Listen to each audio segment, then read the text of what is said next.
Don't be scared to ride the wave. I think with any change comes opportunity. There could be times when policies kind of are in your favor and sometimes it might not be, but I would say with every change there's an opportunity. Go and find for those. Hi, I'm Harsimran Singh. I'm currently head of partner sales at Intuit for its Canada and LATAM regions, and I'm also a mentor at TBDC. It's been quite an interesting journey. I think worked with almost 6 industries now. But the common theme or something that kind of connects all those experiences has been B2B sales. Started my career actually in consumer durables in the white goods industry. Spent there significant period of time, close to 5 years there. But then took a plunge into startup space. I was in the edtech space for a little while, and all of those experiences led to joining Uber Eats when Uber Eats was launching in South Asia. Moved to North America with Uber actually. Got to run sales strategy and operations for them for the North America region. Being in Toronto, you start realizing that the fintech space is really, really exciting. It's one of those industries that you can feel how pulsating and exciting it is, and it's on that growth trajectory. And that got me kind of wondering, is that probably the space I should look at? And I started kind of researching, and Intuit became that place for me to be. It was in that space, had really solid products and was on an impressive growth trajectory. So that landed me at Intuit, and I've been there for almost 4 years now and have been enjoying every bit of it. I think the sales process, generally kind of think of the journey of a company in those, the 0 to 1 and then 1 to N kind of phases. 0 to 1, it's really bespoke. You're trying to get the product market fit. The founders or the senior leadership is involved in every single conversation because they're trying to kind of really fine tune how the product kind of addresses the customer's need. It's that 1 to N journey, where you really need to kind of get these processes and the right kind of skill set, right kind of tools in place, because that's when you're accelerating. And for you to accelerate, you need to kind of have the right people, the right tools, right process, and right way to kind of track the metrics. And as you kind of try to kind of get more investment, those numbers really interest a potential investor because they want to see what's your return on the investment that you're putting on the sales process, what's your revenue multiple on every headcount that you're spending on sales. A deep insight into those numbers also helps you raise capital. So that's when, and that's not really, I wouldn't say that's agnostic of the region. You just need that period, whether you're in Canada or North America or any other country for that matter. I think when it just comes to Canada, Canadian economy per se, Canada is in this unique spot where it's I would say a pilot test ground for the North American market, right? So whatever you want to launch, let's say in North America, you would probably find a lot of similarities in the customer behavior and the customer profiling of somebody in Canada versus somebody in North America entire of North America. So it's a great way for you to kind of test your GTM, the sales go-to-market strategies, and what works, what doesn't work. So use that insight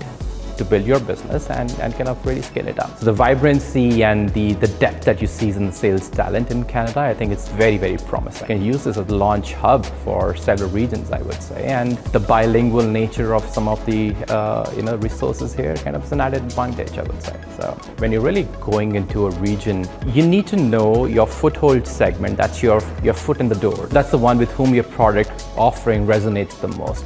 How well do you know that foothold segment? How big is that segment? Where do you meet your customer? Because all your processes have to be designed keeping in mind that you meet your customer where they are.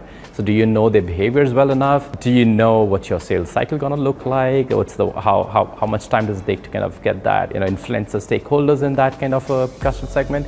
For example, if it's a foothold segment is of the enterprise nature, the deal cycles, the stakeholder mapping is a lot more complex versus, let's say, compared to somebody who's you are an SMB scaled segment. Your deal cycles are a lot shorter. You're looking at automating most of it and kind of thinking of sales headcount the last. You need to know the behaviors of your foothold segment as well as you can. And I think also how well you're leveraging technology, how well you're leveraging your AI tools, for instance. It's no longer a world where you throw a person at the problem and hope the problem gets solved. I think putting a person on the problem is a luxury. How well has your tech, how well has your process itself has solved for it? And then what part in the sales process do you put a person in?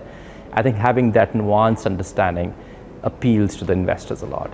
the level of innovation coming out of the fintech space is exciting, and largely because the open banking regulations are coming into play. That's going to probably bring in a new era of how the fintech data is handled and what solution and products are made out of it. That is super exciting. Again, I said probably my bias given how close I am to that industry. But there's certain pieces of, when you kind of just zoom out and look at the Canadian economy, there are certain segments that kind of stare at you and say, hey, there's something probably here that needs to be done. For example, the logistics and supply chain industry. I think that's one is ripe for disruption. How can tech solve for it? Is there a role of AI in that? Like, I keep wondering of that. I keep reading on that, and I think that one definitely kind of stands out. This one is a massive country, and also we kind of are so interlinked with North America.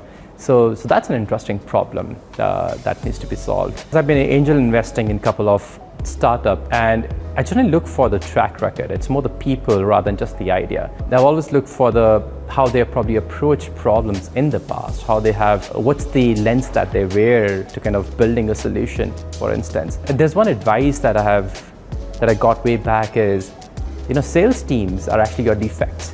When I say sales team are defects, it really is, if your buying process is not seamless, you have to throw a person at the problem. But if your tech or a process can solve for the most of it, then you only introduce sales at the far end, let's say in the enterprise segment where you need that man-to-man mapping. If a founder can wear a lens like that, how they're thinking about the problem statement, how they're thinking of scaling as much as possible, and do they have a track record of it, is I think much more powerful than just the idea itself. And if you kind of keep looking at all the startups that are successful, from what they started, or the idea of how the idea was to where they landed finally could be diametrically opposite. So I think, just the lens that they wear to problems versus just the current solution that they have, I think can make a sea of difference.